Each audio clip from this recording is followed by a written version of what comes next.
Kailangan na niya, malakas yung kaso natin. Kailangan nating sundin ang batas. We have to follow the law. Otherwise, whatever we do is not legitimate.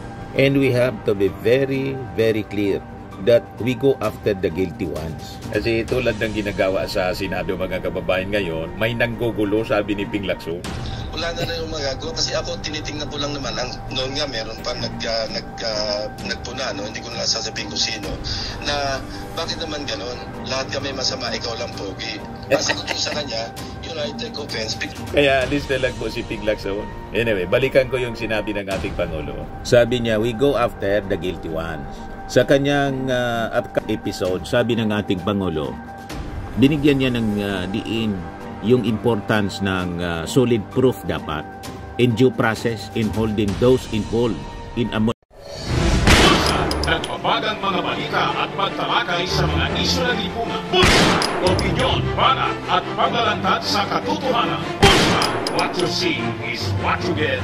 You decide.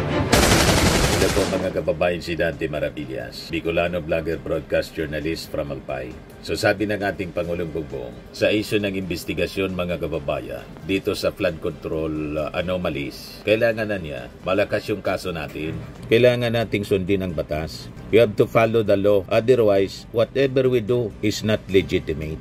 And we have to be very, very clear that we go after the guilty ones. Kasi tulad ng ginagawa sa Senado mga kababayan ngayon, may nanggugulo, sabi ni Ping Lacson. At malamang sa malamang si Ping Lacson, nagda-drop na daw ng resignation bilang chairman ng Senate Blue Ribbon Committee. Pipiliin na niya nila kung sino yung gusto nila. Because I serve at the pleasure of my peers. Marami kasi mga kababayan ang mga hindi natuwa sa mga senador kasi sabi ni Ping Lacson, almost all senators may insertions. At sabi sa report ni Katunying, based sa document, ang walang insertion na senador, si dating senador sa 19th Congress ang walang insertion lang daw po si Sani Angara, yung DepEd Secretary. Kasi siyempre, nag-resign na siya, inappoint ng ating Pangulo as DepEd Secretary. Wala siyang insertion. Pero lahat ng mga senador, almost all, may insertions, including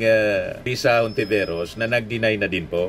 Baka hindi niya alam, mga kababayan, may nag-insert sa pangalan niya. Ang gustong mangyari ng mga senador, ang idiin mga kababayan, si Martin Romualdez lang. Kasi si Saldico. Pag nabanggit na yung mga senador, isabi ni Ping Lacson, wala naman akong kontrolan niya kung anong sasabihin ng mga witnesses. Sinabit si Chis Escudero, si Jinggoy, pagkatapos si Joel Villanueva. At malamang may mga iba pa na mababanggit.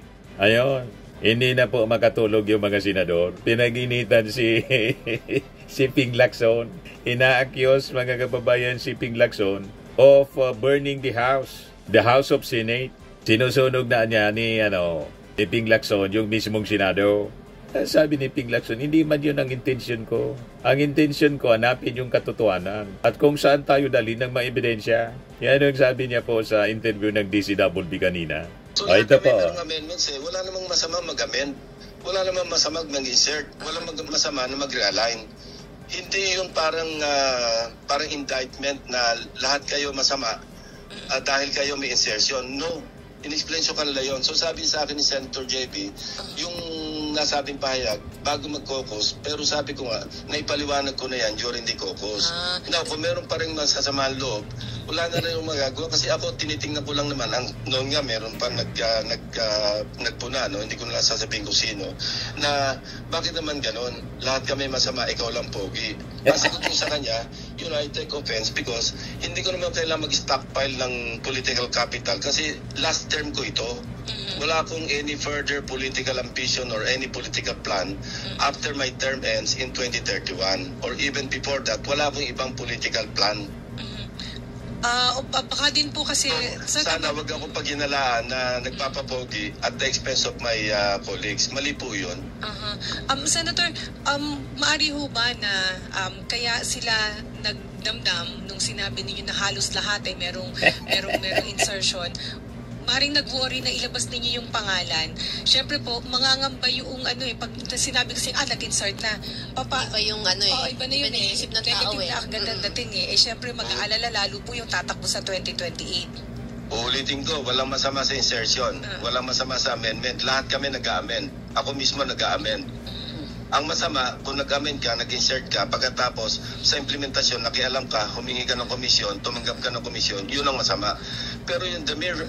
So yun ang sinasabi natin mga kababayan. Amendment or insertions per se, hindi man po siya bawal. Parte siya ng legislative power ng mga members ng Congress, both the Senate and House of Representatives. Sabi ni Ping Lacson, wala man masama doon sa insertion. Ang masama, kung nag-insert ka, pagkatapos nangialam ka sa implementation ng proyekto, then, tumanggap ka ng kickback. Baka lahat kasi tumanggap. Kaya sila nasasaktan. Gusto nilang tanggalin si Ping Lacson. So, alam nyo na ang motibo. O, di ba? Pagkatapos, ituturo nila si Martin Romualdez. Kasi ang gusto nilang direksyon, mga kababayan, idiin lang si Martin Romualdez tapos si Saldico.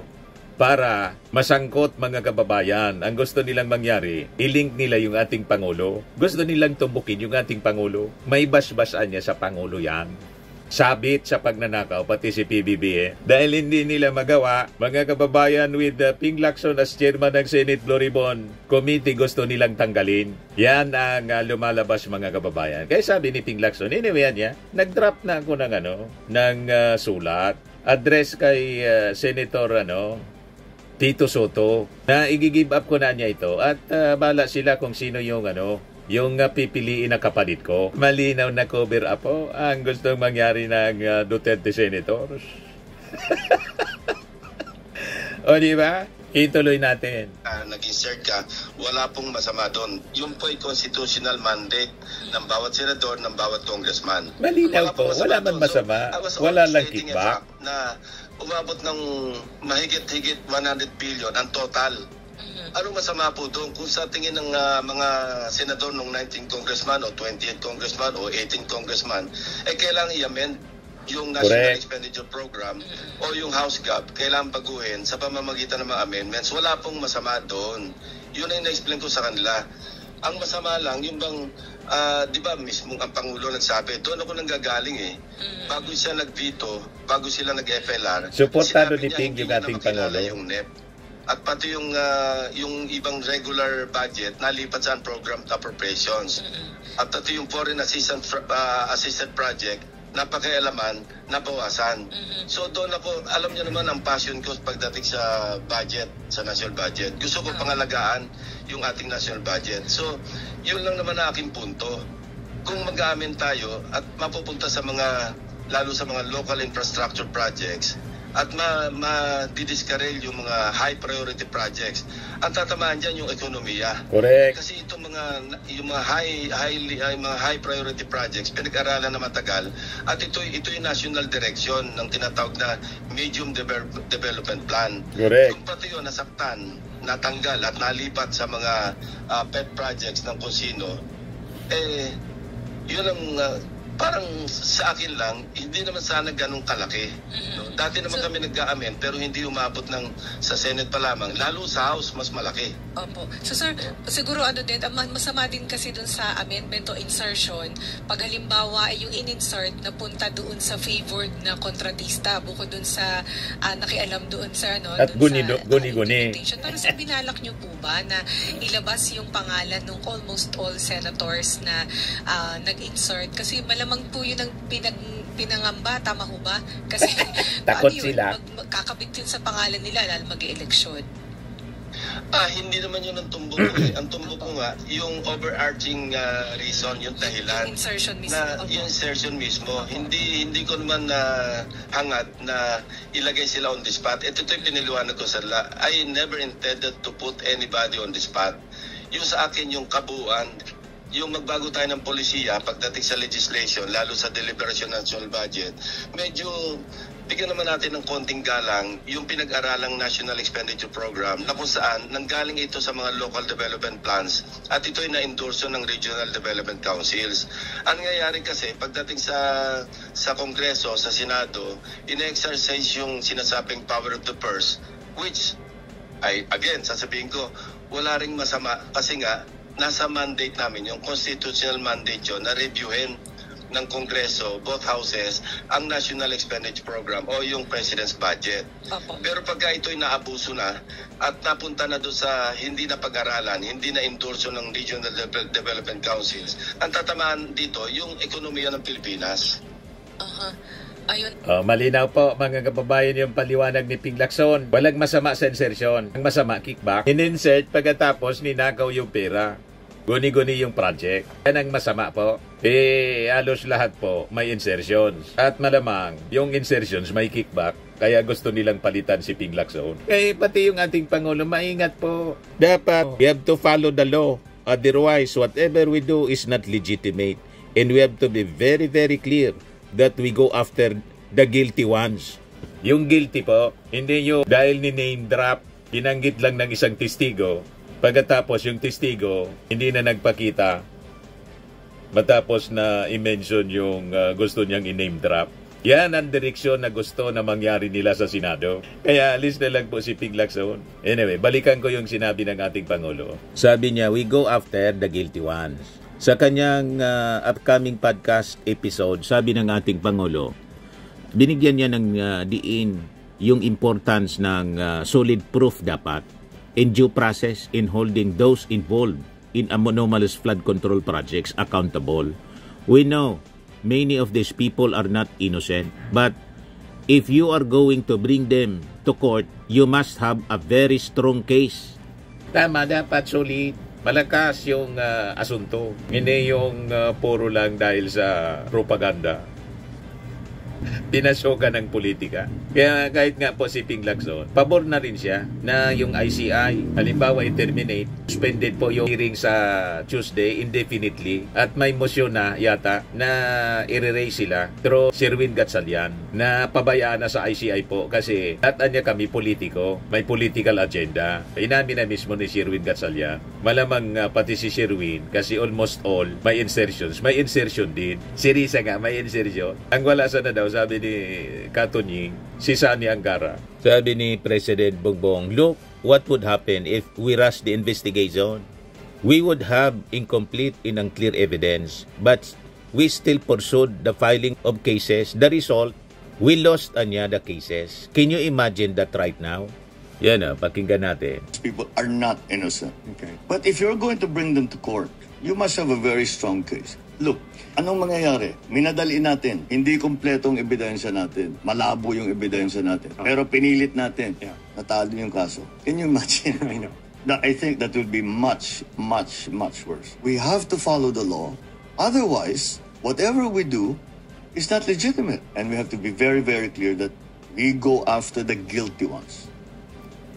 So, abangan natin ang full episode ng podcast ng ating Pangulo. Firmax Firming and Lifting Cream, pinapahid po sa mga pulses in affected area. Mainam po sa paninigas ng mga kaso-kasuan. Ito naman po, Automax Radiant Serum. Sa mukha naman yung application, anti-aging po siya. You will look 10 years younger than your age. Sa mga cancer patients naman po, baka lang gusto ninyo itong itry. Neng siya Red Mix Fruit Drink. Hindi mo po siya gamot, food supplement siya. Kaya lang, gawa siya mga kababayan sa goji berry. Yung goji berry may anti-cancer properties. O ngayon, yung mga inquiries ninyo, dumiritso na lang kayo sa aming messenger sa Facebook para masagot namin agad. Ayos pa? Ayos na ayos niya, Mr. Maravilla. Sa mga nagana po ng malinis and spacious fitness gym, pumunta lang po kayo sa aming Colossal Fitness Gym. May Grab car rental din po kami. But anyway, ito po pala yung aming bagong product na binibenta online. I am worldwide amazing pure organic barley powdered drink mix from Australia. Negosyo to ng aking anak na architect entrepreneur Riz Maravillas. Ayan po. Kontakin na lang po ninyo siya, Riz Maravillas on Facebook. Ang mga health benefits niya, boost immunity, improves digestion, enhance energy levels, packed with antioxidants, prevent cancer. Ito naman po yung bago naming product na binibenta online. Eye Glow Serum, whitening po siya. Tingnan ninyo yung epekto sa aking anak na architect before and now. Yung mga inquiries po ninyo, dumiretso na lang kayo sa kanyang Facebook account, Riz Maravillas.